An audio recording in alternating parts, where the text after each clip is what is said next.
ಇಂದ್ರಿಯಂ ಬುದ್ಧಿಮತಾಂ ವರಿಷ್ಠಂ ವಾತಾತ್ಮಜಂ ವಾನರಯೋತ್ತಮುಖ್ಯಂ ಶ್ರೀರಾಮದೂತಂ ಶರಣಂ ಪ್ರಪದ್ಯೆ. ನಾರಾಯಣಂ ನಿಖಿಲಪೂರ್ಣಗುಣೈಕದೇಹಂ ನಿರ್ದೋಷಂ ಆಪ್ಯತಮಂ ಅಪಿ ಅಖಿಲೈಃ ಸುವಾಕ್ಯೈಃ ಅಸ್ಯೋದ್ಭವಾದಿದಂ ಅಶೇಷವಿಶೇಷತೋಪಿ ವಂದ್ಯಂ ಸದಾ ಪ್ರಿಯತಮಂ ಮಮ ಸನ್ನಮಾಮಿ. ನಾರಾಯಣಂ ನಮಸ್ಕೃತ್ಯ ನರಂ ಚೈವ ನರೋತ್ತಮಂ ದೇವೀಂ ಸರಸ್ವತೀಂ ವ್ಯಾಸಂ ತತೋ ಜಯಮುದೀರಯೇತ್. ವ್ಯಾಸಾಯ ಭವನಾಶಾಯ ಶ್ರೀಶಾಯ ಗುಣರಾಶೇ ಹೃದಯಾಯ ಶುದ್ಧವಿದ್ಯಾಯ ಮಧ್ವಾಯ ಚ ನಮೋ ನಮಃ. ತಪಸ್ವಾಧ್ಯಾಯ ಶುಶ್ರೂಷಾ ಕೃಷ್ಣಪೂಜಾರತಂ ಮುನಿಂ ವಿಶ್ವೇಶಮಿಷ್ಟದಂ ವಂದೇ ಪರಿವ್ರಾಟ್ ಚಕ್ರವರ್ತಿನಂ. ಶ್ರೀಗುರುಭ್ಯೋ ನಮಃ. ಹರಿ ಓಂ. ಓಂ ಓಂ ಅಥಾತೋ ಬ್ರಹ್ಮ ಜಿಜ್ಞಾಸ. ಓಂ ಶ್ರೀ ಗುರುಭ್ಯೋ ನಮಃ. ಹರಿ ಓಂ. ಇವಾಗ ಇಂದ್ರನಿಗೂ ಆಮೇಲೆ ಕೃಷ್ಣಾರ್ಜುನರಿಗೂ ಯುದ್ಧ ಆಯಿತು. ಇಂದ್ರನ ಜೊತೆಗೆ ಅಡಿಕೆ ಗೊಂಚಲಿನಂತೆ ಎಲ್ಲ ದೇವತೆಗಳು ಬಂದಿದ್ದರು. ಸೊ ಕೃಷ್ಣ ದೊಡ್ಡ ದೊಡ್ಡ ಹನಿ, ರಥದ ಚಕ್ರದ ಅಚ್ಚು ಎಷ್ಟು ದೊಡ್ಡದಿದೆಯೋ ಅಷ್ಟು ದೊಡ್ಡ ದೊಡ್ಡ ಹನಿಗಳು, ಅಂಥ ಹನಿಗಳ ಒಂದು ಬೃಹತ್ ವರ್ಷವನ್ನೇ ಸುರಿಸಿದ. ಆ ಮಳೆ ಸುರಿಸಿದರೂ ಏನೂ ಆಗಲಿಲ್ಲ. ಯಾಕಂತೇಳಿದರೆ ಕೃಷ್ಣಾರ್ಜುನರು ವಾಯುವ್ಯಾಸ್ತ್ರವನ್ನು ಉಪಯೋಗಿಸಿ ಆ ಮಳೆಯನ್ನು ಚದುರಿಸಿಬಿಟ್ರು. ಸೊ ಇಲ್ಲಿ ಅಗ್ನಿ ಬೇಗನೆ ದಹಿಸಿಬಿಟ್ಟ ಕಾಂಡವನವನ್ನು. ಸೊ ಯುದ್ಧ ಮುಗೀತು. ಸೊ ಯುದ್ಧದಲ್ಲಿ ಇಂದ್ರ ಸೋತರೂ ಗೆದ್ದ. ಯಾಕಂತೇಳಿದರೆ ಸೋಲಿಸಿದ್ಯಾರು? ತನ್ನ ಮಗನೇ ಸೋಲಿಸಿದ್ದು. ಸೊ ತನ್ನದೇ ಇನ್ನೊಂದು ಪ್ರತಿರೂಪ ಅರ್ಜುನ ತನ್ನನ್ನು ಸೋಲಿಸಿದ. ಅರ್ಜುನನಿಗೆ ಅಪಾರವಾದ ಭಗವಂತನ ಅನುಗ್ರಹ ಇದೆ. ಇದನ್ನು ತಿಳಿದು ಬಹಳ ಸಂತೋಷಪಟ್ಟ ಯಾರು? ಇಂದ್ರ.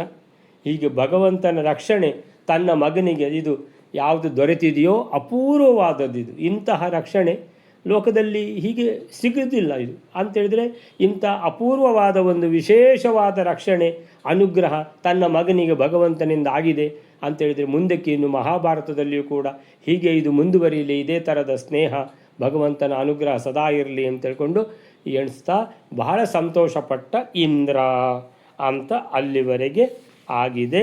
ಅಲ್ಲಿಂದ ಮುಂದಕ್ಕೀಗ 235ನೇ ಶ್ಲೋಕ. ಸುಲೋಚನಕ 35ನೇ ಶ್ಲೋಕ. ಸ್ನೇಹಂಚ ಕೃಷ್ಣಸ್ಯ ತಮಾರ್ಜುನೇ ಧೃತಂ ವಿಲೋಕ್ಯ ಪಾರ್ಥಸ್ಯ ಬಲಂ ಚ ತಾದೃಶಂ ನಿವೃತ್ಯ ಮೇಘಾನತಿ ತುಷ್ಟಚಿತ್ತಃ ಪ್ರಣಮ್ಯ ಕೃಷ್ಣಂ ತನಯಂ ಸಮಾಶ್ಲಿಷತ್. ಅರ್ಜುನನಲ್ಲಿ ಇರಿಸಿದ್ದ ಕೃಷ್ಣನ ಆ ಸ್ನೇಹವನ್ನು, ಅರ್ಜುನನ ಅಂತಹ ಪೂರ್ವೋಕ್ತವಾದ ಪರಾಕ್ರಮವನ್ನು ನೋಡಿ ಮೇಘಗಳನ್ನು ಹಿಂತಿರುಗಿಸಿ ಅತ್ಯಂತ ಸಂತುಷ್ಟನಾದ ಮನಸ್ಸುಳ್ಳವನಾಗಿ ಕೃಷ್ಣನನ್ನು ನಮಸ್ಕರಿಸಿ ಮಗನಾದ ಅರ್ಜುನನನ್ನು ಆಲಂಗಿಸಿದನು. ಸ್ನೇಹಂಚ ಕೃಷ್ಣಸ್ಯ ತಮರ್ಜುನೇ ಧೃತಂ ವಿಲೋಕ್ಯ ಪಾರ್ಥಸ್ಯ ಬಲಂಚ ತಾದೃಶಂ ನಿವರ್ತ್ಯ ಮೇಘಾನ್ ಅತಿತುಷ್ಟಚಿತ್ತಃ ಪ್ರಣಮ್ಯ ಕೃಷ್ಣಂ ತನಯಂ ಸಮಾಶ್ಲಿಷತ್. ಸ್ನೇಹಂಚ ಕೃಷ್ಣಸ್ಯ. ನೋಡ್ತಾನೆ ಇದ್ದಾನೆ ಇಂದ್ರ ತನ್ನ ಮಗ ಅರ್ಜುನನಿಗೆ ಸಿಕ್ಕಿದ ಭಗವಂತನೊಟ್ಟಿಗೆ ಸ್ನೇಹಂಚ ಕೃಷ್ಣಸ್ಯ ತಂ ಅರ್ಜುನೇ. ಅರ್ಜುನನಲ್ಲಿ ಕೃಷ್ಣ ಭಗವಂತನ ಈ ಅಪಾರವಾದ ಅನುಗ್ರಹ ಪೂರ್ಣ ಸ್ನೇಹವನ್ನು ನೋಡಿ ಧೃತಂ ಏನು ಧರಿಸಿದ್ದಾನೋ ಅರ್ಜುನ ಅಂತೇಳಿದ್ರೆ ಇಂತಹ ಸ್ನೇಹಕ್ಕೆ ಪಾತ್ರನಾಗಿದ್ದಾನೆ. ಅಪೂರ್ವವಾದ ಅನುಗ್ರಹ ಇದು. ಸೊ ಇದನ್ನು ನೋಡಿ ಪಾರ್ಥಸ್ಯ ಬಲಂ ಚ ವಿಲೋಕ್ಯ ತಾದೃಶಂ ಬಲಂ. ಎಂಥ ಬಲ, ಎಂಥ ಪರಾಕ್ರಮ, ಎಂಥ ಶೂರತ್ವ ಯುದ್ಧದಲ್ಲಿ ಯಾರ್ದು? ಅರ್ಜುನನದ್ದು. ಇದನ್ನು ನೋಡಿ ವಿಲೋಕ್ಯ ನೋಡಿ ಏನು? ಅರ್ಜುನನ ಪಾರ್ಥಸ್ಯ ಬಲಂ ಚ. ಎಂಥ ಬಲ? ತಾದೃಶಂ ಬಲಂ. ಅಂತಹ ಬಲ ಅಂದರೆ ವಿಶೇಷವಾದ ಬಲ. ಇಂಥ ಪರಾಕ್ರಮ ಎಲ್ಲದಕ್ಕಿಂತ ಜಾಸ್ತಿಯಾಗಿ ಭಗವಂತನ ರಕ್ಷಣೆ ಇದೆ, ಭಗವಂತನ ಅನುಗ್ರಹ ಇದೆ. ಆದ್ದರಿಂದ ಅರ್ಜುನನನ್ನು ಯಾರೂ ಸೋಲಿಸಲಾರರು ಅನ್ನುವಂಥದ್ದು ಇಂದ್ರನಿಗೆ ಭರವಸೆ ಬಂದುಬಿಟ್ಟಿದೆ. ಸೊ ಅಂಥ ಅರ್ಜುನನ ಕೈಯಲ್ಲಿ ಸೋತರೂ ತೊಂದರೆ ಇಲ್ಲ. ಯಾಕಂದ್ರೆ ನನ್ನದೇ ಮಗ, ಇನ್ಯಾರ ಹತ್ರ ಸೋಲ್ಬಾರ್ದು. ಸೊ ನನ್ನ ಮಗನ ಹತ್ರ ನಾನು ಸೋಲ್ಬೋದು ಅಂತ. ಸೊ ಹೀಗೆ ವಿಲೋಕ್ಯ ಪಾರ್ಥಸ್ಯ ಬಲಂಚ ತಾದೃಶಂ ನಿವರ್ತ್ಯ ಮೇಘಾನ್. ಸೊ ಮಳೆಗಳಿಗೆ ಮೋಡಗಳಿಗೆ ಹೇಳಿದ ನಿಮಗಿನ್ನು ಕೆಲಸ ಎಲ್ಲ ಹೋಗಿ, ಯಾಕಂತ ಹೇಳಿದರೆ ನಾನು ಮಗನ ಹತ್ರ ಸೋಲನ್ನು ಒಪ್ಕೊಳ್ತೇನೆ ಅಂತ, ನೀವು ಇಲ್ಲಿ ಸುಮ್ಮನೆ ವೆಯ್ಟ್ ಮಾಡೋದು ಬೇಡ, ನೀವೆಲ್ಲ ತೊಲಗಿ ಅಂತ ಅವರನ್ನೆಲ್ಲ ಹೋಗಲಿಕ್ಕೆ ಹೇಳಿದ. ಯಾವಗಳಿಗೆ? ಸಿಡಿಲು, ಮಿಂಚು, ಆಮೇಲೆ ಮೋಡ, ಆಮೇಲೆ ಮಳೆ, ಯಾವುದು ಬೇಡ, ನಿಮಗೆ ಯಾರಿಗೂ ಕೆಲಸ ಇಲ್ಲ ಇನ್ನು ಇಲ್ಲಿ. ನಿವರ್ತ್ಯ ವಾಪಸ್ ಹಿಂತಿರುಗಿಸಿದ. ಯಾರು? ಇಂದ್ರ. ಮೇಘಾನ್ ಮೋಡಗಳನ್ನು. ಅತಿತುಷ್ಟ ಚಿತ್ತ, ಅತಿತುಷ್ಟ, ಸಂತುಷ್ಟ, ಸಂತುಷ್ಟ, ಅತಿತುಷ್ಟ, ಅತಿಶಯೇನ ತುಷ್ಟ, ಎಲ್ಲ ಒಂದೇ ಅರ್ಥ. ಬಹಳ ಸಂತೋಷಪಟ್ಟಿದ್ದಾನೆ ಇಂದ್ರ. ಅತಿತುಷ್ಟ, ಅತಿತುಷ್ಟ, ಅತಿ ಸಂತುಷ್ಟ ಚಿತ್ತ. ಚಿತ್ತ ಅಂದರೆ ಮನಸ್ಸು. ಅತ್ಯಂತ ಸಂತೋಷಗೊಂಡ ಮನಸ್ಸುಳ್ಳವನಾಗಿ ಕೃಷ್ಣಂ ಪ್ರಣಮ್ಯ, ಪ್ರಣಮ್ಯ ಕೃಷ್ಣಂ, ಭಗವಂತ ಕೃಷ್ಣನಿಗೆ ಹೋಗಿ ಉದ್ದಂಡ ನಮಸ್ಕಾರ ಮಾಡಿದ್ದಾನೆ. ಯಾರು? ಇಂದ್ರ. ನನ್ನ ಮಗನನ್ನು ನೋಡಿಕೊಳ್ಳಿ, ಅಷ್ಟೇ, ಏನು ಕೇಳುವುದಿಲ್ಲ ಅವ ಇಂದ್ರ. ನನ್ನ ಮಗನನ್ನು ಚೆನ್ನಾಗಿ ನೋಡಿಕೊಳ್ಳಿ ಸಾಕು, ಅಷ್ಟೇ. ಸೊ ಪ್ರಣಮ್ಯ ಕೃಷ್ಣಂ ತನಯಂ ಸಮಾಶ್ಲಿಷತ್, ಮಗನನ್ನು ಜೋರಾಗಿ ಅಪ್ಪಿಕೊಂಡ ಇಂದ್ರ. ಇಂದ್ರ ಅರ್ಜುನನನ್ನು ಅಪ್ಪಿಕೊಂಡ. ಇಂದ್ರಂದೇ ಇನ್ನೊಂದು ರೂಪ ಅರ್ಜುನ. ಸೊ ಹೀಗೆ ಅಪ್ಪ ಮತ್ತು ಮಗ ಪರಸ್ಪರ ಆಲಿಂಗನ ಸುಖದಲ್ಲಿ ಏನು ಮಾಡಿದರು? ತನ್ಮಯರಾದರು. ಸಮಾಶ್ಲಿತತ್ ಸಮ್ಯಕ್ ಆಶ್ಲಿಷತ್, ಆಲಿಂಗಿಸಿದರು, ಅಪ್ಪುಗೆ ಪರಸ್ಪರ ಅಪ್ಪಿಕೊಂಡರು ಅರ್ಜುನ ಮತ್ತು ಯಾರು? ಇಂದ್ರ. 235ನೇ ಶ್ಲೋಕಕ್ಕೆ ಏನು ಹೇಳ್ತಾರೆ ಪ್ರಬಂಧನಾಚಾರ್ಯ ಅಂತ ನೋಡುವ. ಅನಂತನಾದ ವಿಷ್ಣು ಅನಂತಹ, ಇದಲ್ಲ. ಸೊ ಅರ್ಜುನನ ಮೇಲೆ ಸ್ನೇಹಂಚ ಕೃಷ್ಣಸ್ಯ, ಅರ್ಜುನನ ಮೇಲೆ ಇದ್ದಂತಹ ಕೃಷ್ಣನ ಪ್ರೀತಿಯನ್ನು, ಆ ಅಪೂರ್ವವಾದ ಅನುಗ್ರಹವನ್ನು, ರಕ್ಷಣೆಯನ್ನು, ಅರ್ಜುನನ ಅಂತಹ ವಿಶೇಷವಾದ ಬಲ, ಪರಾಕ್ರಮ, ಶೌರ್ಯ, ಆ ಒಂದು ವಿಶ್ವಾಸ. ಯಾಕೆ? ಭಗವಂತ ರಕ್ಷಣೆ ಇರುವಾಗ ಎಲ್ಲಿಲ್ಲದ ವಿಶ್ವಾಸ ಇರ್ತದೆ. ಅಂಥ ವಿಶ್ವಾಸ, ಅಂಥ ಬಲವನ್ನು, ಅಪೂರ್ವವಾದ ಬಲವನ್ನು ಕಂಡು ಅತಿ ಜಾಸ್ತಿ ಸಂತುಷ್ಟ ಮನಸ್ಕನಾಗಿ ಇಂದ್ರನು ಮೇಘಗಳನ್ನು ಹಿಂತಿರುಗುವಂತೆ ಹೇಳಿದ. ಅರೆ ಮೇಘಗಳೇ ವಾಪಸ್ಸು ಹೋಗಿ, ಇಲ್ಲಿ ಇನ್ನು ಏನೂ ಮಾಡಲಿಕ್ಕೆ ಇಲ್ಲ. ಯಾಕಂತ ಹೇಳಿದರೆ ಇಲ್ಲಿ ಭಗವಂತನೇ ಏನಂತ ಹೇಳಿದರೆ, ನೀನು ಮಳೆ ಸುರಿಸಬೇಡ ಅಂತೇಳಿದರೆ ಮತ್ತು ನಾನು ಸುರಿಸಿ ಏನು ಮಾಡಲಿಕ್ಕಿದೆ ಅಂತ ಹೇಳ್ಕೊಂಬಿಟ್ಟು ನೀವು ಹೋಗಿ ಇಲ್ಲಿಂದ ಅಂತ ವಾಪಸ್ ಕಳಿಸ್ತಾನೆ. ಆಮೇಲಿಂದ ಭಗವಂತ ಕೃಷ್ಣನಿಗೆ ವಂದಿಸಿ ಕೃಷ್ಣಂ ಪ್ರಣಮ್ಯ ತನಯಂ, ತನಯ ಅಂತೇಳಿದರೆ ತನುವಿಂದ ಹುಟ್ಟಿದವ, ದೇಹದಿಂದ ಹುಟ್ಟಿದವ ಮಗ. ಸೊ ತನಯ ಅಂತ ಹೇಳೋದು ಯಾವಾಗಲೂ. ಸೊ ಇಲ್ಲಿ ಇಂದ್ರಂದೇ ಇನ್ನೊಂದು ರೂಪ ಅರ್ಜುನ. ಸೊ ತನಯಂ ಸಮಾಶ್ಲೇಷ, ತನ್ನದೇ ಇನ್ನೊಂದು ರೂಪವಾದ ಅರ್ಜುನನನ್ನು ಚೆನ್ನಾಗಿ ಆಲಂಗಿಸಿದ. ಹೀಗೆ ಕೃಷ್ಣನ ಕೈಯಲ್ಲಿ ಇಂದ್ರ ಸೋಲುವಂಥದ್ದು ಇದು ಬಹುಶಃ 2ನೇ ಸಲವ 3ನೇ ಸಲವೇನ. 1ನೇ ಸಲ ಸೋಲುವುದನ್ನು ನೋಡಿದ್ದೇವೆ. ಗೋವರ್ಧನ ಪರ್ವತವನ್ನು ಕೃಷ್ಣ ಎತ್ತಿದ್ದು ಯಾಕೆ ಅಂತ ಹೇಳಿದರೆ, ಇಂದ್ರ ಅವರಿಗೆಲ್ಲ ಬುದ್ಧಿ ಕಲಿಸ್ಬೇಕಂತ ಮಳೆ ಸುರಿಸಿದ ನೆರೆನೇ ಬಂದುಬಿಡುತ್ತಲ್ಲಿ. ಎಲ್ಲ ದನಗಳು ಅದು ಇದು ಎಲ್ಲ ಮನುಷ್ಯರೆಲ್ಲ ಕೊಚ್ಚಿಕೊಂಡು ಹೋಗಲಿಕ್ಕೆ ಶುರುವಾದರು. ಆಗ ಅಂತಹ ಭೀಷಣ ಮಳೆ. ಆವಾಗ ಏನು ಮಾಡಿದ ಕೃಷ್ಣ? ಗೋವರ್ಧನ ಪರ್ವತವನ್ನೇ ಕಿರುಬೆರಳಲ್ಲಿ ಎತ್ತಿ ಹಿಡಿದು ಎಲ್ಲ ಇಲ್ಲಿ ಬನ್ನಿ, ಯಾವ ಮಳೆಯೂ ಬರುವುದಿಲ್ಲ, ಇಲ್ಲಿ ಯಾವ ನೀರು ಇಲ್ಲಿ ನುಗ್ಗುವುದಿಲ್ಲ, ಬನ್ನಿ ಇಲ್ಲಿಗೆ ಅಂತ ಹೇಳ್ಕೊಂಡು ಅಲ್ಲಿಗೆ ಏನು ಮಾಡಿದ? ರಕ್ಷಣೆ ಕೊಟ್ಟ. ಇಂದ್ರ ಸೋತ. 2ನೇದ್ದು ಇಂದ್ರ ಸೋತದ್ದು ಪಾರಿಜಾತ ತಗೊಂಡು ಬರುವಾಗ, ಇವ್ರಿಗೆ ಪಾರಿಜಾತ ವೃಕ್ಷ ತಗೊಂಡು ಬರುವಾಗ ಇಂದ್ರನಿಗೆ ಆವೇಶ, ರಾಕ್ಷಸ ಆವೇಶದಿಂದ ಕೃಷ್ಣನ ಗುರುತವೇ ಸಿಗಲಿಲ್ಲಂತೆ. ಅರೆ ಇದು ಭಗವಂತ ಅಂತ ಗೊತ್ತೇ ಆಗಲಿಲ್ಲ. ಸೊ ಏನು ಮಾಡಿದ? ಯುದ್ಧ ಮಾಡಿದ. ಆಮೇಲೆ ಗೊತ್ತಾಯಿತು, ಸತ್ಯಭಾಮೆ ಜೋರು ನಗುವಾಗ ಗೊತ್ತಾಯಿತು, ದೇವರೇ ಇದು ಯಾರು? ಇದು ನಮ್ಮ ಅಮ್ಮ ಲಕ್ಷ್ಮೀದೇವಿ. ಸತ್ಯಭಾಮೆ ಅಂದರೆ ಲಕ್ಷ್ಮೀದೇವಿ, ಹಾಗಾದರೆ ಇದು ಭಗವಂತ. ಸೊ ನನಗೆ ಅಷ್ಟು ಗೊತ್ತಾಗಲಿಲ್ವಾ ಅಂತ ಹೇಳ್ಕೊಂಡು ಮತ್ತೆ ಅಲ್ಲಿಗೆ ತಿರುಗಿಸಿಬಿಟ್ಟ. ಹೇಳಿದ, ತಂದೆ ತಾಯಿಗೆ ಮಕ್ಕಳದ್ದು ಆಟ ಅದು ಸಣ್ಣಕ್ಕಿರುವಾಗ ನೆನಪಿರ್ತದೆ, ಮತ್ತು ಮರ್ತು ಹೋಗೋದಿಲ್ವ? ಮಕ್ಕಳು ಹೇಗೆ ಆಡ್ತಿದ್ರು ಅಂತ ಮರ್ತೋದಾಗ ತಂದೆ ತಾಯಿಗೆ ಈ ಮಕ್ಕಳು ತೋರಿಸ್ಬೇಕಲ್ಲ ಆಟವನ್ನು. ನಾವು ಸಣ್ಣದಿರುವಾಗ ನಾವು ಹೀಗೆ ಆಡ್ತಾ ಇದ್ದದ್ದು ನಿಮ್ಮ ಹತ್ರ ಅಂತ ಹೀಗೆ ತಿರುಗಿಸಿಬಿಟ್ಟ ಇಂದ್ರ. ಆಯಿತಾ? ಇದು 2ನೇ ಸಲ ಸೋತದ್ದು. 3ನೇ ಸಲ ಸೋತದ್ದು ಈಗ ಅಂತೇಳಿದರೆ ಇದರಲ್ಲಿ ಯಾವುದು? ಈಗ ಈ ಪ್ರಸಂಗ ಯಾವ ಪ್ರಸಂಗ ಇದು? ಖಾಂಡವನ ದಹನದ ಈ ಪ್ರಸಂಗದಲ್ಲಿ ಕೃಷ್ಣನ ಜೊತೆಗೆ ಅರ್ಜುನ ಕೂಡ ಇದ್ದಾನೆ, ಇದರಲ್ಲಿ ತನ್ನ ಮಗ ಕೂಡ ಇದ್ದಾನೆ. ಸೊ ತನ್ನ ಮಗನ ಪೌರುಷ, ತನ್ನ ಮಗನಿಗೆ ಸಿಕ್ಕಿದ ಭಗವಂತನ ಈ ರಕ್ಷಣೆ, ಇದನ್ನೆಲ್ಲ ನೋಡಿ ಅತ್ಯಂತ ಸಂತುಷ್ಟನಾಗ್ತಾನೆ. ಸೊ ಭಗವಂತನಿಗೆ ಏನಂತೇಳಿದರೆ, ಈ ರೀತಿ ಭಗವಂತ ಮಹಾಭಾರತ ಯುದ್ಧದಲ್ಲಿಯೂ ಕೂಡ ತನ್ನ ಮಗನಿಗೆ ಹೀಗೇ ರಕ್ಷಣೆ ಕೊಡಲಿ ಅಂತ ಮನಸ್ಸಿನಲ್ಲಿ ಆಶಿಸುತ್ತಾ ಅರ್ಜುನನ್ನು ಜೋರಾಗಿ ಅಪ್ಪೆ ಹಿಡಿದು ಆ ನಂತರ ಅಲ್ಲಿಂದ ಮೇಘಗಳನ್ನು ವಾಪಸ್ ಕಳಿಸಿ ಮುಂದೇನಾಯಿತು ಅಂದರೆ ಎಷ್ಟು ಶ್ಲೋಕ ನೋಡುವ ಸುಲೋಚನಕ್ಕ. 236ನೇ ಶ್ಲೋಕ. ವಿಷ್ಣುಶ್ಚ ಶಕ್ರೇಣ ಸಹಿತ್ಯ ಕೇಶವಂ ಸಮಾತಿಶಾನ್ ನಿರ್ವಿಶೇಷೋಪ್ಯನಂತಃ ಸ ಕೇವಲಂ ಕ್ರೀಡಮಾನ ಸಶಕ್ರಃ ಸ್ಥಿತೋ ಹಿ ಪೂರ್ವಂ ಯಯುಧೇನ ಕಿಂಚಿತ್. ಆನಂದಾದಿ ಗುಣಗಳಿಂದ ಶ್ರೀಕೃಷ್ಣನಿಂದ ವಿಶೇಷರಹಿತನಾದ, ದೇಶಾದಿ ಪರಿಚ್ಛೇದ ಶೂನ್ಯನಾದ, ಸ್ವರ್ಗದಲ್ಲಿರತಕ್ಕ ಇಂದ್ರನ ತಮ್ಮನಾದ ವಾಮನ ರೂಪಿಯಾದ ವಿಷ್ಣು ದೇವೇಂದ್ರನಿಂದ ಕೂಡಿಕೊಂಡೇ ಬಂದು ಕೃಷ್ಣನನ್ನು ಆಲಿಂಗಿಸಿದನು. ದೇವೇಂದ್ರನಿಂದ ಸಹಿತನಾದ ಉಪೇಂದ್ರನು ಇಂದ್ರಾರ್ಜುನ ಯುದ್ಧ ಸಮಯದಲ್ಲಿ ಮುಖ್ಯವಾಗಿ ಕ್ರೀಡಿಸುತ್ತಾ ಇದ್ದನು. ಸ್ವಲ್ಪವೂ ಕೂಡ ಯುದ್ಧ ಮಾಡಲಿಲ್ಲ. ಅಲ್ಲಿಗಾಯಿತು. ವಿಷ್ಣುಶ್ಚ ಶಕ್ರೇಣ ಸಹೇತ್ಯ ಕೇಶವಂ ಸಮಾಶ್ಲಿಷತ್ ನಿರ್ವಿಶೇಷೋ ಅಪಿ ಅನಂತಂ ಸ ಕೇವಲಂ ಕ್ರೀಡಮಾನಸ್ಸ ಶಕ್ರಃ ಸ್ಥಿತೋ ಹಿ ಪೂರ್ವಂ ಯಯುಧೇನ ಕಿಂಚಿತ್. ವಿಷ್ಣುಶ್ಚ ಶಕ್ರೇಣ ಸಹೇತ್ಯ ಕೇಶವಂ. ಶಕ್ರ ಅಂದರೆ ಇಂದ್ರ ಬರುವಾಗ ಯುದ್ಧಕ್ಕೆ ಇಡೀ ಅಡಿಕೆ ಗೊಂಚಲಿನಂತೆ ಇಡೀ ದೇವಲೋಕದ ಎಲ್ಲ ದೇವತೆಗಳು ಇಂದ್ರನೊಟ್ಟಿಗೆ ಬಂದಿದ್ದಾರೆ. ಈ ದೇವತೆಗಳೆಲ್ಲ ಅದಿತಿಯ ಮಕ್ಕಳು, ಅದಿತಿ ಕಶ್ಯಪರ ಮಕ್ಕಳು. ಅದಿತಿ ಕಶ್ಯಪರ ಮಗ ವಾಮನ ಕೂಡ ಇದರಲ್ಲಿ ಇದ್ದಾನೆ. ಸೊ ಅವನಿಗೆ ಉಪೇಂದ್ರ ಅಂತ ಹೆಸರು. ಇಂದ್ರನ ನಂತರ ಹುಟ್ಟಿದವ ಉಪೇಂದ್ರ. ಯಾರು ಅಂತ ಹೇಳಿದರೆ ಭಗವಂತನ ವಾಮನಾವತಾರ.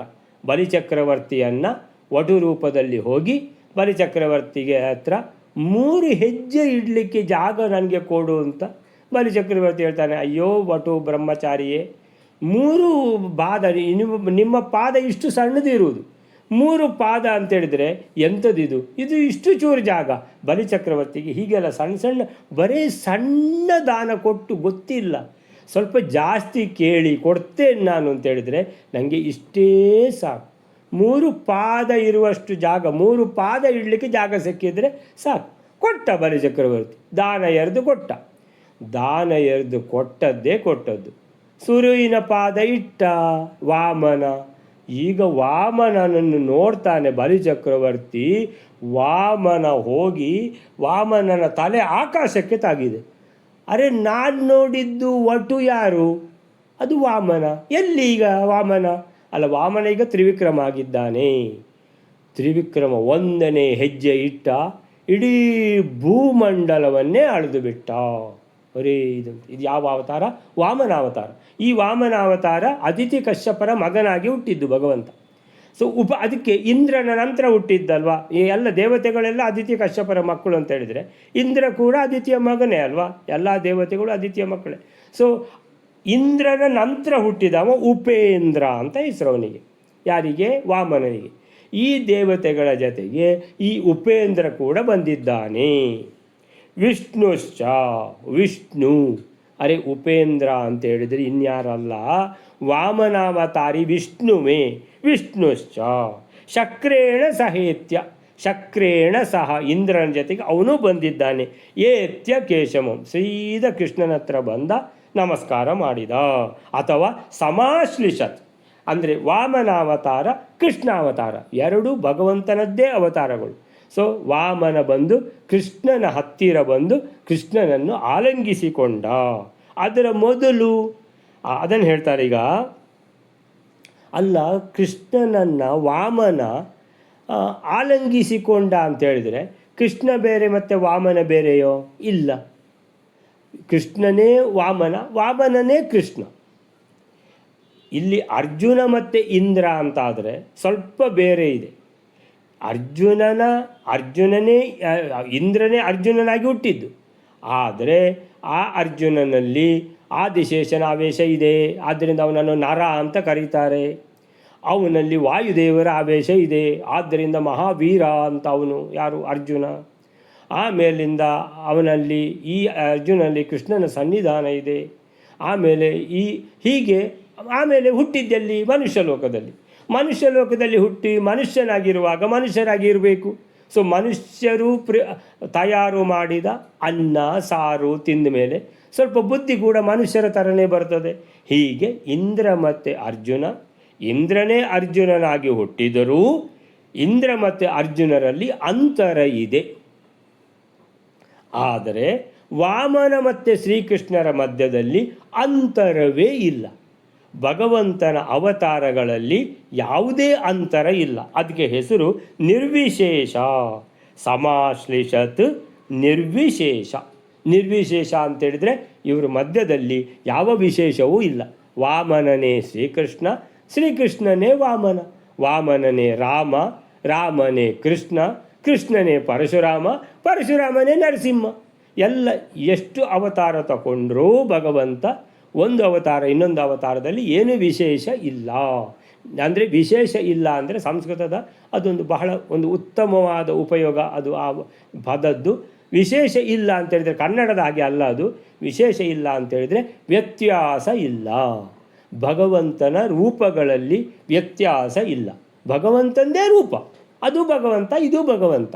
ಅವನಿಗೂ ಅದೇ ಶಕ್ತಿ ಇರುವಂಥದ್ದು, ಇವನಿಗೂ ಅದೇ ಶಕ್ತಿ ಇರುವಂಥದ್ದು. ಎಲ್ರಿಗೂ ಅವನು ಸರ್ವಜ್ಞ, ಇವನು ಸರ್ವಜ್ಞ, ಎಲ್ಲ ಒಂದೇ. ಅಂದರೆ ಏನೂ ಡಿಫ್ರೆನ್ಸ್ ಇಲ್ಲ. ಅದಕ್ಕೆ ಹೆಸರು ನಿರ್ವಿಶೇಷ, ಅಭೇದ, ಭೇದರಹಿತ, ಸ್ವಗತ ಭೇದರಹಿತ ಅಂತ ಹೇಳ್ತಾರೆ. ಸ್ವಗತ ಭೇದ ವಿಸರ್ಜಿತ ಅಥವಾ ರಹಿತ. ಸ್ವಗತ ಭೇದ ಅಂತ ಹೇಳಿದ್ರೆ ಒಂದು ರೂಪಕ್ಕೂ ಇನ್ನೊಂದು ರೂಪಕ್ಕೂ ಭೇದ ಇಲ್ಲ. ಅಪಿ ಅನಂತಂ, ಅನಂತ ರೂಪಗಳಿದೆ ಭಗವಂತನಿಗೆ. ಆ ರೂಪಗಳಿಗೆ ಒಂದಕ್ಕೆ ಇನ್ನೊಂದಕ್ಕೆ ಏನೂ ಭೇದ ಇಲ್ಲ. ಈಗ ಆದ್ದರಿಂದ ಭೇದವೇ ಇಲ್ಲ. ಅವನು ಭಗವಂತ, ಇವನು ಭಗವಂತ. ವಾಮನ ಬಂದು ಶ್ರೀಕೃಷ್ಣನನ್ನು ಆಲಂಗಿಸಿಕೊಂಡ. ಅದು ಹೇಗೆ ಆಲಂಗಿಸಿಕೊಂಡದ್ದು? ವಾಮನನೇ ಶ್ರೀಕೃಷ್ಣ ಅಂತ ಆದಮೇಲೆ ಹೇಗೆ ಆಲಂಗಿಸಿಕೊಂಡದ್ದು ಅಂತೇಳಿದರೆ, ನಾವು ಈ ಲೋಕದಲ್ಲಿ ಭೂಲೋಕದಲ್ಲಿ ಯಾವುದೆಲ್ಲ ಹಾಗೆಲ್ಲ ಆಗೋದಿಲ್ಲ. ಅಲ್ಲ, ಡಬಲ್ ಆ್ಯಕ್ಟಿಂಗಲ್ಲಿ ಆಗ್ತದಲ್ರಿ. ಡಬಲ್ ಆ್ಯಕ್ಟಿಂಗಲ್ಲಿ ಸಿನಿಮಾದಲ್ಲಿ ನೋಡಿಲ್ವ ನಾವು? ಬಬ್ರುವಾಹನ ಅರ್ಜುನನ ಮಗ. ಆ ಬಬ್ರುವಾಹನ ಸಿನಿಮಾದಲ್ಲಿ ಬಬ್ರುವಾಹನ ಅರ್ಜುನನನ್ನು ಆಲಂಗಿಸಿಕೊಳ್ಳೋದಿಲ್ವ? ಅದು ಡಬಲ್ ಆ್ಯಕ್ಟಿಂಗ್, ಅದೊಂದು ಬೇರೆಯೇ ಅಂತ. ಸೊ ಹಾಗಾದರೆ ಭಗವಂತಂದೇ ಎರಡು ಅವತಾರಗಳಲ್ಲಿ ಆ ಎರಡು ಅವತಾರಗಳನ್ನು ಒಬ್ಬರನ್ನೊಬ್ಬರು ಆಲಂಗಿಸಿಕೊಳ್ಳುವುದು ಅದು ಹೇಗೆ? ಒಬ್ಬರೇ ಅಲ್ವ ಅವರು, ಇಬ್ಬರು ಸಹ. ಅದು ಹೇಗೆ ಅವರು ಆಲಂಗಿಸಿಕೊಳ್ಳುವುದು ಅಂತ ಹೇಳಿದರೆ, ಏನು ನಿಮಗೆ ಭೂಲೋಕದ ಒಂದು ಸಂಗತಿ ಪ್ರಕಾರ ನಿಮಗೆ ಯಾವುದು ಆಗುವುದಿಲ್ಲ ಅಂತ ಕಾಣ್ತದೋ ಭಗವಂತ ಎಲ್ಲವನ್ನು ಆಗ್ತದೆ ಅಂತ ಮಾಡಿ ತೋರಿಸ್ತಾನೆ. ಆದ್ದರಿಂದ ಭಗವಂತನ ವಿಷಯದಲ್ಲಿ ಹಾಗೆ ಆಗುವುದಿಲ್ಲ ಅಂತ ಹೇಳಲಿಕ್ಕೆ ಇಲ್ಲ, ಎಲ್ಲವೂ ಸಾಧ್ಯ ಭಗವಂತನಿಗೆ. ಹೀಗೆ ಅವರಿಬ್ಬರು ವಾಮನ ಮತ್ತು ಶ್ರೀಕೃಷ್ಣ ಆಲಂಗಿಸಿಕೊಂಡರು. ಆಮೇಲಿಂದ ಅಲ್ಲ, ಅವ ಬಂದದ್ದು ಯಾಕೆ ಅಂತ ವಾಮನ ಅಲ್ಲ, ಬಂದದ್ದು ಯುದ್ಧ ಮಾಡಲಿಕ್ಕೆ. ಯಾರ ಹತ್ರ? ಕೃಷ್ಣ ಅರ್ಜುನರ ಹತ್ರ, ದೇವೇಂದ್ರನೊಟ್ಟಿಗೆ. ಓ, ದೇವೇಂದ್ರನೊಟ್ಟಿಗೆ ಎಲ್ಲ ದೇವತೆಗಳು ದೇವೇಂದ್ರನೊಟ್ಟಿಗೆ ಯುದ್ಧ ಮಾಡಿದ್ದಾರೆ ಕೃಷ್ಣಾರ್ಜುನರ ವಿರುದ್ಧವಾಗಿ. ಹಾಗೆ ವಾಮನ ಕೂಡ ಬಂದಿದ್ದಾನೆ. ಅವನು ಕೇವಲಂ ಕ್ರೀಡಮಾನಃ ಸಶಕ್ರ.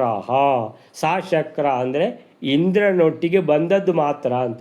ನಾವೆಲ್ಲ ಸಣ್ಣದಿರುವಾಗ ಸಣ್ಣ ಸ್ಕೂಲಿಗೆ ಹೋಗುವಾಗ ಹೇಳೋದು, ಚರ್ಗೆ ಬರ್ತಿಗೆ ಅಂತ. ಚರ್ಗೆ ಬರ್ತಿಗೆ ಬರೋದ ನೀನು ಅಂತ ಮಾಸ್ಟರ್ ಬೊಬ್ಬೆ ಹೊಡೆಯೋದು. ಚರ್ಗೆ ಬರ್ತಿಗೆ ಬರೋದು ಅಂತ ಹೇಳಿದ್ರೆ ಬೆಂಚು ಬಿಸಿ ಮಾಡಲಿಕ್ಕೆ ಬರುವುದು ಅಂತೇಳಿದರೆ, ಬಂದು ಏನು ಓದಲಿಕ್ಕಿಲ್ಲ, ಕಲೀಲಿಕ್ಕಿಲ್ಲ, ಏನಿಲ್ಲ. ಬರುವುದು, ಕೂತ್ಕೊಳ್ಳೋದು, ಮಧ್ಯಾಹ್ನ ಉಪ್ಪಿಟ್ಟಿರ್ತದೆ ತಿನ್ನೋದು, ಹೋಗೋದು, ಇಷ್ಟೇ ಕೆಲಸ ಅಲ್ವಾ? ಆಟ ಆಡೋದು, ಇನ್ನೇನಿಲ್ಲ. ಏನು ಕಲಿಯದೆ ಹೋಗುವ ಮಕ್ಕಳು ತುಂಬ ಜನ ಇದ್ದಾರೆ. ಅದೇ ಥರ ಇಲ್ಲಿ ವಾಮನ ಕೂಡ ಬಾಕಿ ದೇವತೆಗಳೊಟ್ಟಿಗೆ ಬಂದದ್ದು ಚರ್ಗೆ ಬರ್ತಿಗೆ, ಹೆಸರಿತಕ್ಕ ಅಂತ ಏನಿಲ್ಲ. ಕೇವಲಂ ಕ್ರೀಡಮಾನಃ, ಬಂದ, ಆಟ ಆಡಿದ, ಹೋದ. ಕೇವಲಂ ವಾಮನ ಕೇವಲಂ ಕ್ರೀಡಮಾನಃ. ಕ್ರೀಡಮಾನ ಅಂದರೆ ಕ್ರೀಡೆ ಅಂದರೆ ಆಟ. ಆಟ ಆಡಲಿಕ್ಕೆ ಬಂದದ್ದು ಯಾರೊಟ್ಟಿಗೆ? ಸಶಕ್ರ, ಇಂದ್ರನೊಟ್ಟಿಗೆ ಬಂದದ್ದು. ಸ್ಥಿತೋ ಹಿ ಪೂರ್ವಂ ಅಂತೇಳಿದರೆ ಒಟ್ಟಿಗೆ ಇದ್ದಾನೆ ಮಾತ್ರ. ಅದು ದೇವೇಂದ್ರನೊಟ್ಟಿಗೆ ಇದ್ದಾನಲ್ಲ, ದೇವೇಂದ್ರನೊಟ್ಟಿಗಿದ್ದಾನೆ, ಮತ್ತೆ ಏನು ಯುದ್ಧ ಮಾಡಲಿಲ್ಲ. ಯುಯುದ್ಧೇ ನ ಕಿಂಚಿತ್, ನಾ ಕಿಂಚಿತ್ ಯುಯುಧೆ, ಸ್ವಲ್ಪವೂ ಯುದ್ಧ ಮಾಡಲಿಲ್ಲ. ಮತ್ತು ಬಂದ ಒಟ್ಟಿಗೆ ನಿಂತ್ಕೊಂಡ. ನಾನು ದೇವೇಂದ್ರನ ಪಾರ್ಟಿಯಲ್ಲಿದ್ದೇನೆ, ಮತ್ತೆ ಬಂದದ್ದು ಯಾಕೆ? ಯುದ್ಧ ಮಾಡಲಿಕ್ಕೆ. ಯುದ್ಧ ಮಾಡಿದ್ರಾ? ಇಲ್ಲ, ನಾನು ಸುಮ್ಮನೆ ಆಟ ಆಡಿ ಹೋಗೋದು ಅಂತ ಅಷ್ಟೇ. ಮತ್ತು ಯುದ್ಧ ಮಾಡಲಿಕ್ಕಿಲ್ವಾ? ಇಲ್ಲಿ ಏನು ಯುದ್ಧ ಮಾಡೋದು? ಯಾರ ಹತ್ರ ಯುದ್ಧ ಮಾಡೋದು? ಯಾರು? ಕೃಷ್ಣನ ಹತ್ರವಾ? ಕೃಷ್ಣನ ಹತ್ರ ಯುದ್ಧ ಮಾಡಲಿಕ್ಕೆ ಉಂಟಾ ಅಂತ ಹೇಳಿದರೆ ಸುಮ್ಮನೆ ಬಂದ ವಾಮನ. ಸೊ ಎಲ್ಲರ ಒಟ್ಟಿಗೆ ಇಲ್ಲಿ ದೇವತೆಗಳೊಟ್ಟಿಗೆ ನಿಂತ್ಕೊಂಡ. ಅದು ಹೇಳ್ತಾರೆ, ಸ್ಥಿತೋ ಹಿ ಪೂರ್ವಂ, ಎದುರಿಗೆ ನಿಂತಿದ್ದಾನೆ. ಯುದ್ಧ ಮಾಡಿದ್ನಾ? ಇಲ್ಲ. ನಾ ಕಿಂಚಿತ್ ಯುದ್ಧೆ, ಚೂರು ಯುದ್ಧ ಮಾಡಲಿಲ್ಲ ಅಂತ ಹೇಳ್ತಾರೆ. ಸೊ ಹೀಗೆ, ಸೊ ಇದು ಇವನ ಕತೆ. ಯಾರ್ದು? ಉಪೇಂದ್ರನಂದು ಕತೆ, ವಾಮನಂದು ಕತೆ. ಸೊ ಅನಂತನಾದ ವಿಷ್ಣು, ಅವನಿಗೆ ಅನಂತ ರೂಪಗಳು. ಅನಂತ ರೂಪಗಳಲ್ಲಿ ಈ 2 ರೂಪಗಳು ಇಲ್ಲಿ ಒಟ್ಟಾಗಿದ್ದಾರೆ, ವಾಮನ ಮತ್ತು ಶ್ರೀಕೃಷ್ಣ. ಸೊ ಈ ವಾಮನ ಬಂದು ಕೃಷ್ಣನನ್ನು ಆಲಂಗಿಸಿಕೊಂಡ. ಬಂದು ಸಹ ಏತ್ಯ, ಯಾರ ಸಹ? ಶಕ್ರೇಣ ಸಹ, ದೇವೇಂದ್ರನೊಟ್ಟಿಗೆ ಬಂದದ್ದು. ಏತ್ಯ ಭಗವಂತ, ಏತ್ಯ ಕೇಶವಂ, ಕೇಶವನ ಹತ್ರ. ಕೇಶವ ಅಂತ ಹೇಳಿದರೆ ಯಾಕೆ ಕೇಶವ ಅಂತ ಹೇಳಿದ್ದಾರೆ ಅಂತ ಹೇಳಿದರೆ, ಶ್ರೀಕೃಷ್ಣ ಅಂದರೆ ಏನಂತ ಹೇಳಿದರೆ ಕ ಈಶ ವ ಅಂತ ಹೇಳಿದರೆ ಬ್ರಹ್ಮ ರುದ್ರ ಇಬ್ಬರಿಗೂ ಪ್ರವರ್ತಕನಾದ ಈ ಭಗವಂತನೊಟ್ಟಿಗೆ ಯಾರಾದರೂ ಯುದ್ಧ ಮಾಡಲಿಕ್ಕೆ ಉಂಟಾ? ಅಲ್ಲ, ವಾಮನ ಕೂಡ ಭಗವಂತನೇ ಅಂತ ಹೇಳಿದರೆ ವಾಮನನಿಗೆ ಏನಿಲ್ಲ ಕೆಲಸ. ವಾಮನ ದೇವೇಂದ್ರನೊಟ್ಟಿಗೆ ಬಂದದ್ದಷ್ಟೇ. ವಾಮನ ಅವನು ಬಲಿಚಕ್ರವರ್ತಿ ಹತ್ರ ಹೋಗುವಾಗ ಅವನು ಪೂರ್ತಿ ಕೆಲಸ ಮಾಡಿದ್ದಾನೆ.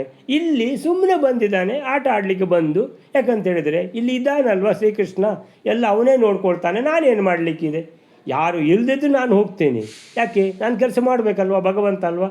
ಸೊ ಎಲ್ಲಿ ನಾನು ಬೇಕೋ ಅಲ್ಲಿ ನಾನು ಕೆಲಸ ಮಾಡ್ತೇನೆ, ಎಲ್ಲಿ ಬೇಡವೋ ಯಾಕೆ ಕೆಲಸ ಮಾಡೋದು? ಕೃಷ್ಣ ಇದ್ದಾನಲ್ವ, ಎಲ್ಲ ಕೆಲಸ ಮಾಡ್ತಾನೆ ಕೃಷ್ಣನೇ ಅಂತ ಹೇಳಿಬಿಟ್ಟು ಬಂದು ಕೃಷ್ಣನನ್ನು ಆಲಿಂಗಿಸಿದ.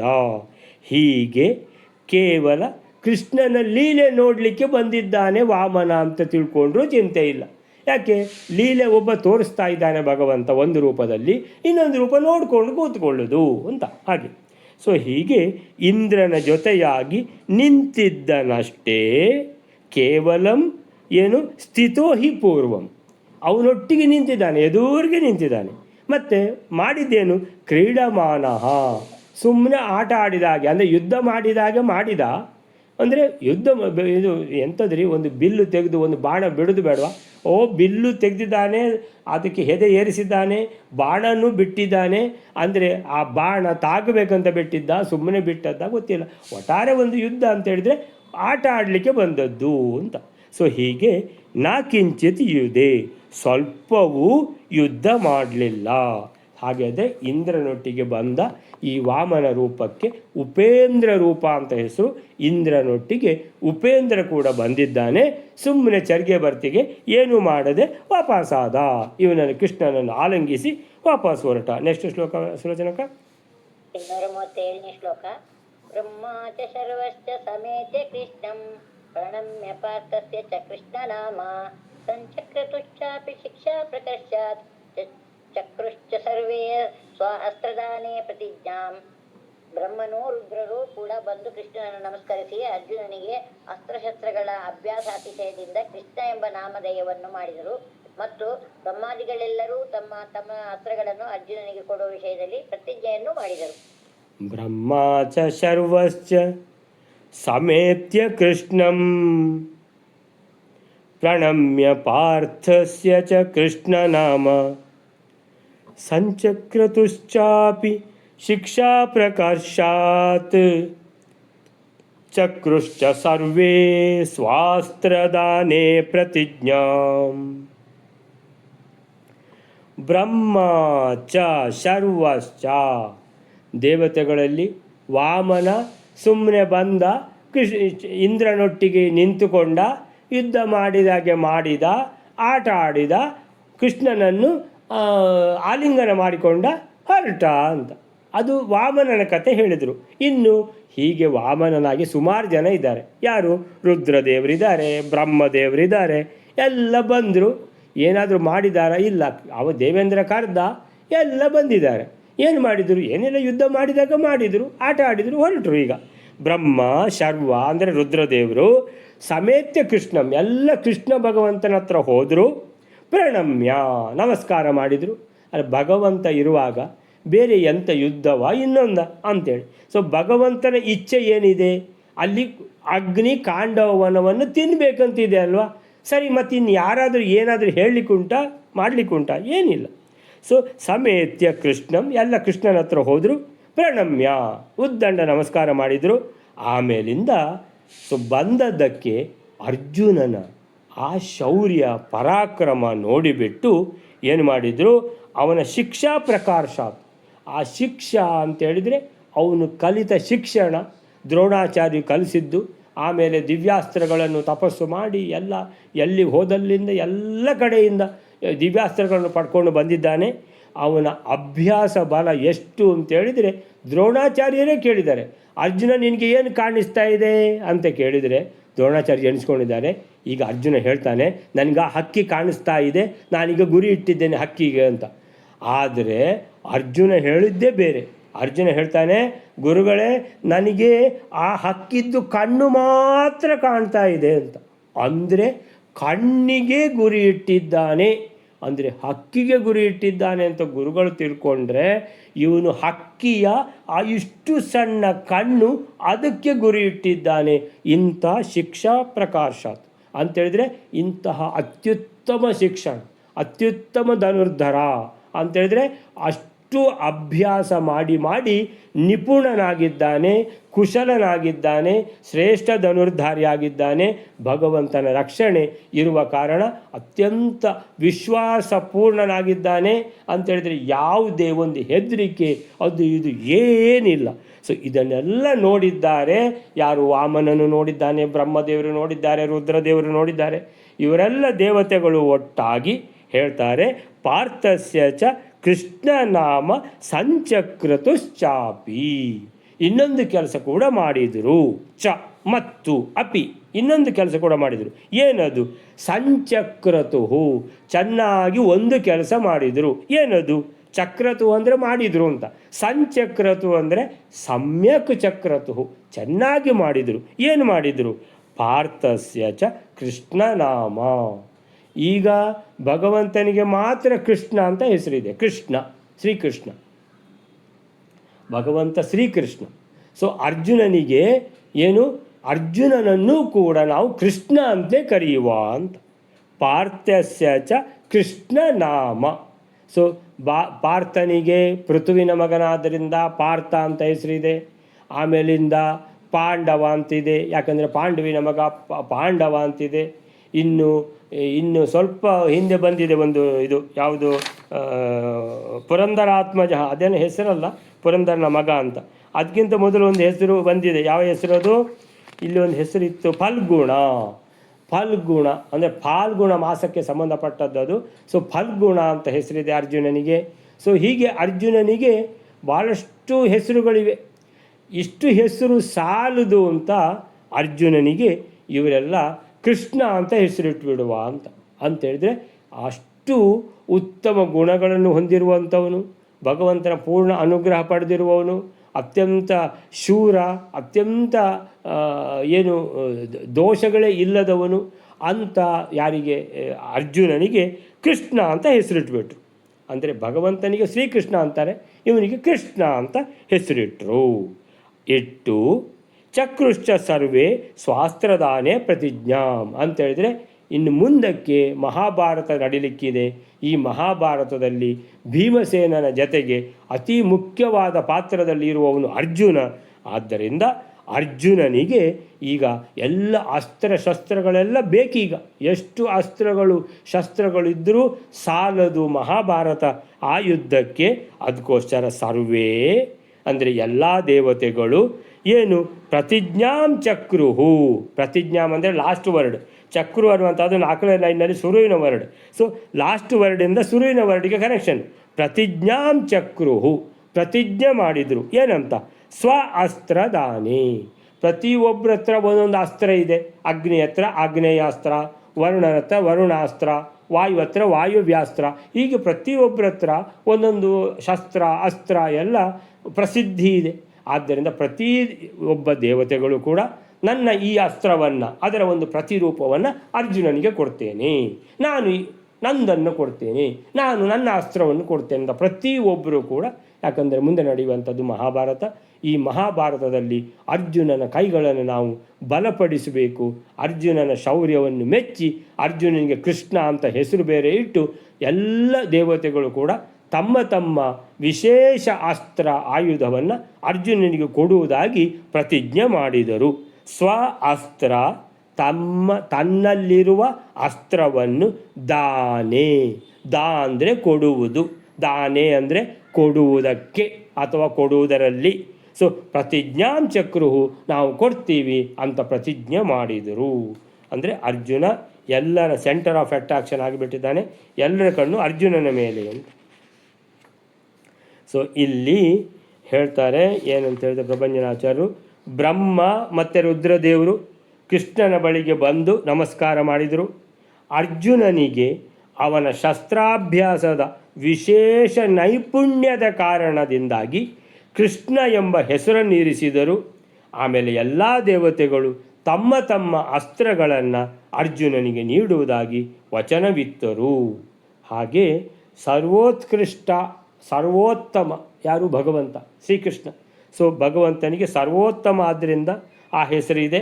ಸೊ ಹೀಗೆ ಅರ್ಜುನನಿಗೆ ವಿಶೇಷವಾದ ಸರ್ವಶ್ರೇಷ್ಠ ಧನುರ್ಧಾರಿ ಆದ ಕಾರಣ ಅಂಥ ವಿಶೇಷ ಕೌಶಲ, ನೈಪುಣ್ಯತೆ, ಅಭ್ಯಾಸ ಬಲದಿಂದ ಆ ವಿಶೇಷವಾದ ದ್ರೋಣಾಚಾರ್ಯರ ಆ ಒಂದು ಶಿಕ್ಷಣದಿಂದ ಇರುವ ಕಾರಣ ಅವನ ನೈಪುಣ್ಯಕ್ಕೆ, ಕೌಶಲತೆಗೆ, ಅವನಲ್ಲಿರುವಂಥ ವಿಶ್ವಾಸಕ್ಕೆ ಮೆಚ್ಚಿ ಅವನಿಗೆ ಹೆಸರಿಟ್ಟರು ಕೃಷ್ಣ ಅಂತ ಅವನಿಗೆ ಹೆಸರಿಟ್ಬಿಟ್ರು.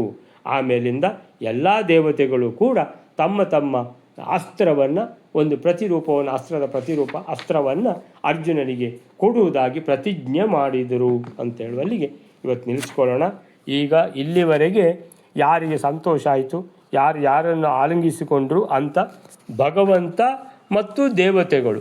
ಸೊ ಇದೇ ವಿಷಯ ಆಯಿತು. ಭಗವಂತ, ದೇವತೆಗಳು, ಇಂದ್ರ, ದೇವಲೋಕದ ಎಲ್ಲ ದೇವತೆಗಳನ್ನು ಕರ್ಕೊಂಡು ಬಂದಿದ್ದಾನೆ. ಆ ಕರ್ಕೊಂಡು ಬಂದ ದೇವತೆಗಳು ಏನು ಮಾಡಿದರು? ಇಂದ್ರನ ಜೊತೆ ಸೇರಿಕೊಂಡು ಇದನ್ನು ನೋಡಿದರು. ಇಲ್ಲಿ ಅಗ್ನಿಗೇನಾಯಿತು, ಕಾಂಡವನಕ್ಕೇನಾಯಿತು, ಕಾಂಡವನದಲ್ಲಿರುವಂಥ ಮರಗಳಿಗೋ, ಪ್ರಾಣಿಗಳಿಗೋ, ಚೇಳುಗಳಿಗೋ, ಹಾವುಗಳಿಗೋ ಎಲ್ಲ ಏನಾಯ್ತಪ್ಪ ಅನ್ನುವಂಥ ವಿಷಯ ಅದು ಇನ್ನೂ ಬಂದಿಲ್ಲ. ಅದು ಇನ್ನು ನಾಳೆ ನೋಡುವ. ಇಲ್ಲಿಗೆ ಇವತ್ತಿನ ನಿಲ್ಲಿಸ್ಕೊಂಡು ಶ್ರೀಕೃಷ್ಣ ಅರ್ಪಣೆ ಮಾಡ್ತೀವಿ.